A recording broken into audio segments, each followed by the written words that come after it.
On behalf of like Gen Zs, I apologize. Yeah, I know the comments are a bit like, wow, how can they just write things like that? Oh, it's so scary. It's so scary. Hello, my name is Tawfik and I'm a filmmaker, sometimes. And I'm here today to explain what I do for a living to a child, a Gen Z, and to a senior. I'm feeling kind of nervous because usually I'm on that side of the camera. So let's see how it goes. Hello. Hi. I'm Tawfik. I know you. I've seen you. I've worked with you before. How are you? I'm very good, very, very good. How are you? I'm good. Okay. Happy to be here. They told me that I would be talking to a senior, but you don't look like a senior. You look younger. You look young. I buy you a coffee, sir. Okay, can. I don't drink coffee, but okay, can. What is your job? I tell stories through films. Okay. Like those drama. Drama. I do make TikTok videos sometimes for fun. I think for me personally, this thing, the cover a bit ugly. This thing is one of the most powerful thing like I have in my pocket besides the keys to my house. So Okay. The phone is so easy to use. Like I can just film and edit on the go. Like sometimes you want to get your message out very quickly. I think it's very convenient. It's very spontaneous. I like the interactivity in TikTok, and the idea of telling a story within 3 minutes or below is a challenge for me. When did you first discover filmmaking? When I was like 6 or 7, me and my family and my cousin, my uncles will have trips to Malaysia. I will hold the camcorder. So I ask my cousin to walk towards the camera. Okay. I will stop recording. Then I ask my cousin to walk off frame. So when you play back, it will look like he just disappeared in thin air. We will show the video, and the reaction that I got is like they were clapping, they were cheering. They said, "Oh, this is magic! This is so good!" I will never forget the reaction of my family members, and it somehow gave me like a spark to do this. How does the process of making a film happen? I think it's best for us to break down that into pre-production, production, and post-production.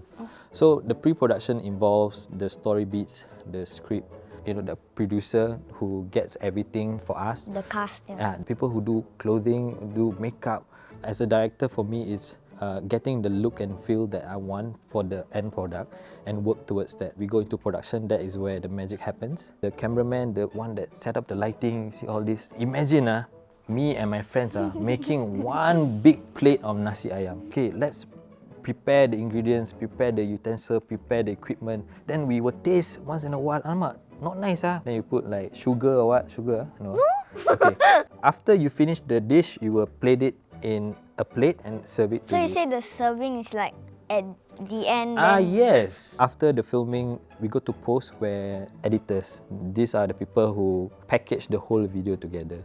Like you add music, you add color, you... At the thunderstorm. So if it needs a thunderstorm effect, then I will just do it lah. Previously, I was working full-time for a company for like 5-6 years. I owe the bosses like a lot of gratitude because they really helped me build my basics. Okay. That 5-6 years, I really learned a lot, and a lot of crying. Oh, so that's one of the challenges, a lot of crying? Yes, a lot of crying, a lot of like doubting yourself, like, should I do this? Like, can it happen? So other than crying, right, like what other challenges do you like face as like a director or as like a filmmaker?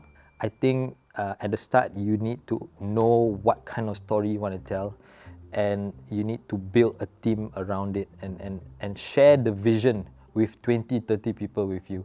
You need to understand the message that needs to be given out. No point for me being me, and the message doesn't get delivered. I think end of the day, it's a profession. Our job is to help brands to get their message across.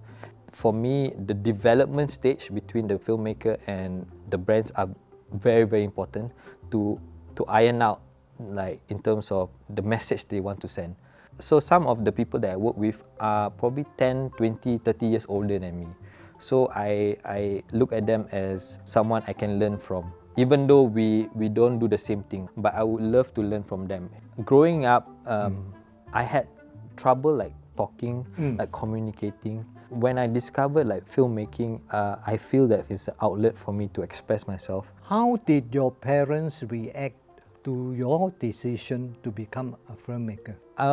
My parents were very, very happy lah. No lah, no lah.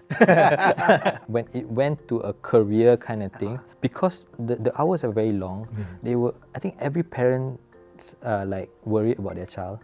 I remember when I do a show, when my name is in the credit, like we as a family will gather in front of the TV and like, oh, production assistant Tawfik, then like Tawfik Daud is my father's name, so he's like happy lah, he can see his name there. So I think it's their way to say that they are okay with it, but I think at the back of the mind is they are worried.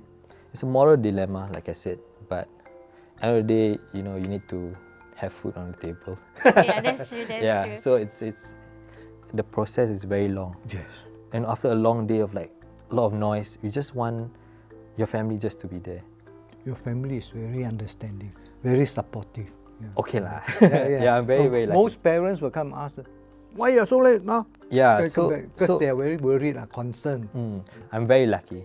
Yeah, and my wife also understand my job scope. It took a while for her to understand, but now it seems like she liked me not in the house. So for TikTok, I will ask my wife to help me. Yes. So Yeah, I but- did a video of me crying in a shower. Okay. That's a very, very boring one. Heart pain. Tawfik, ask my sister. I heard Ronaldo leaving. Just now you say not funny, now you laugh. Funny, right? What is one life lesson that you have learned as a filmmaker? When I started off, there's so many life lessons I learn every day. Wow. But that one life lesson that I feel that I think my wife pointed out recently is perseverance. I think being in this line for like 14 years, there's a lot of ups and downs. Yes. Circuit breaker really was a good way to tell me that, do you still want this or not? I told myself that I still want to do it. Like, I still love this job. I still love telling stories lah. I strongly agree. The spirit of not giving up. Yeah, just be a sponge. I think that is one of the advice that I got.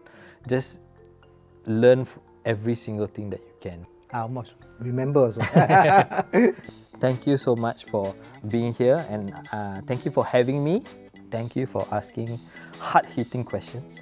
Thank you for... That's what I do as a Gen Z. I almost cried, but I tahan. High five. Nice. Nice. I was nervous at first, but I think the people who came today really made me feel comfortable.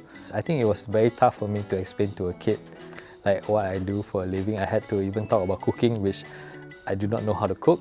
It's a good balance of questions, and I hope I managed to tell a little bit of something of my job to you guys. So thanks for having me here.